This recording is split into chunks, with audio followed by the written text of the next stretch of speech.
G'day folks, welcome back to AirPower Aviation Consultants 360.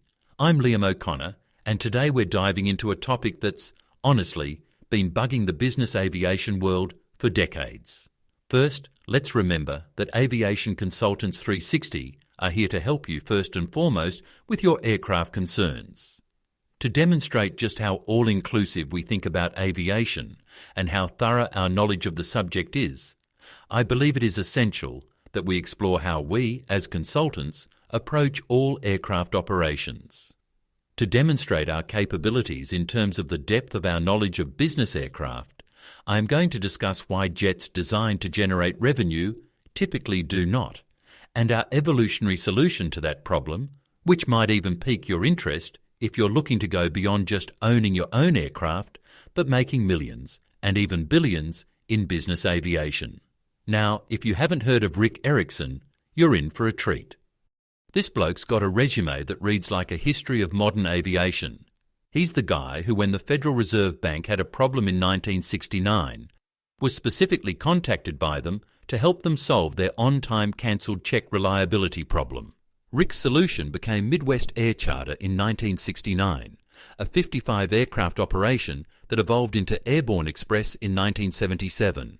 Which is known today as DHL. Between 1976 and 1988, Rick flew as chief pilot for Mercedes-Benz North America.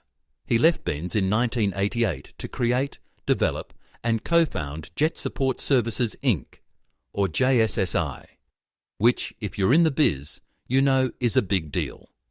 He has logged over 21,000 hours as a pilot in command, checked out in more than 50 different aircraft.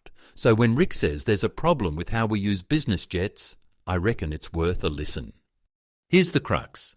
Business aviation is massively underutilised compared to commercial airlines.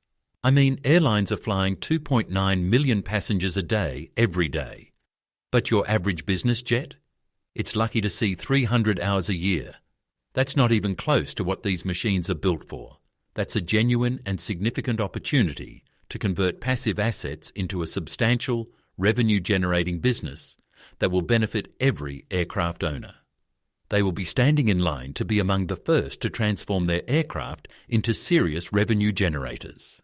Rick's analysis says you need at least 1,100 hours per aircraft per year just to break even when trying to generate profitability as a commercial operator. Anything less, and you're basically bleeding money. So, why is this happening? Well, the current charter and fractional models just don't cut it. They're built around fixed costs, and if you're not flying enough, those costs eat you alive. Airlines, on the other hand, have figured out how to keep their planes in the air, spreading those costs over millions of passengers. Business aviation? Not so much. And that's where Rick's ideas start to get really interesting. All right, let's get into the meat of it. Rick's solution, the On-Demand National Air Charter System, or ODNAX. This isn't just a tweak to the old model, it's a complete rethink. The goal? Take those 300 hours per aircraft and crank it up to 2,000 hours or more of revenue hours. That's a 600% jump in utilisation. Sounds wild, but Rick's got the numbers to back it up. The magic here is the once principle. Once is Rockefeller's sage business advice, and key to success was to own nothing, control everything. The same idea Rick used when he started JSSI back in the late 80s. Instead of owning the aircraft, you control the operation. That means minimal overhead, almost no risk, and you're not stuck with the liabilities that come with traditional ownership. It's a bit like the way Uber doesn't own cars, but they control the ride. I might be oversimplifying, but you get the gist. Now, if you want proof this can work, look at what Rick did with Midwest Air Charter between 1969 and 1976. He operated 55 aircraft, 6 nights a week, for the Federal Reserve Bank. We're talking about 4,000 hours of weekly line time, 2,500 hours of actual flight time, with a 99.75% on-time completion rate. That's not just good. That's well beyond airline-level reliability. And he reckons we can hit those numbers today with the new system he has developed. The kicker is, with ODNAX, You're not just making the aircraft work harder, you're making the whole system more efficient. Deadhead flights drop to under 5%. You can call up a jet with as little as 4 hours' notice. And because you're spreading those fixed costs over way more hours, suddenly business aviation starts to become profitable for everyone, not just the folks selling the planes. So, let's talk scale. Rick's projections are, honestly, a bit mind-blowing. He says that if business aviation could capture just 0.4% of 1% of the airline passenger market, there would not be enough corporate aircraft to meet demand. That's how much of an untapped market is out there. To understand these projections, let's use attainable and understandable conditions that meet all FAA crew time and operational limits. Let's consider a system of 150 aircraft flying 6.7 revenue block hours per day, the revenue generator, 6 hours of flight time, 80% to 85% of the expenses. That equates to 1,005 hours a day times 300 days a year. That is a total of 301,500 hours annually, using an average gross income of $3,600 per hour per plane, which will generate $1,085,400,000 in annual income. That's not pie in the sky. He's got the spreadsheets to prove it. And for every additional 150 aircraft brought into this system, increase the total amount by $1,085,400,000 in annual income again and again, until we own the market, ideally 17 to 20 times, potentially doubling that until we run out of available aircraft.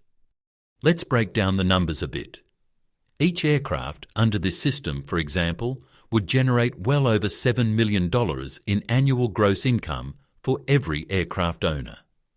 Operating costs are slashed because you are diluting the fixed costs and using the feedback loop model Rick talks about, where you keep reinvesting and optimizing, generating massive maintenance discounts as a result of the massive hours being flown per aircraft, which just keeps pushing profits higher. And here's the kicker. With the once model, you're dodging a lot of the regulatory headaches. Minimal FAA involvement, super low overhead, and you can scale up fast. That's a startup founder's dream, right there. Now, could this really change the aviation startup landscape? I mean, if you can run a billion-dollar operation with a lean team, minimal red tape, and a system that actually works for operators and customers, it's hard not to get excited. I've seen feedback loops transform other industries. Think SaaS, think logistics. If aviation can achieve this, we might be looking at a whole new era for business travel. That is how deep and experienced AirPower Aviation Consultants 360 is. Yes, we certainly can and will help you with your aircraft concerns. Please feel free to take advantage of our free 1-hour consultation, and let's see how we can help you today. All right. That's all for today's episode. If you're as intrigued as I am, keep an eye on Rick Erickson and the Oddnax model. We'll be back soon with more on tech trends and aviation breakthroughs. Until then, I'm Liam O'Connor, and you've been listening to AirPower Aviation Consultants 360. Cheers.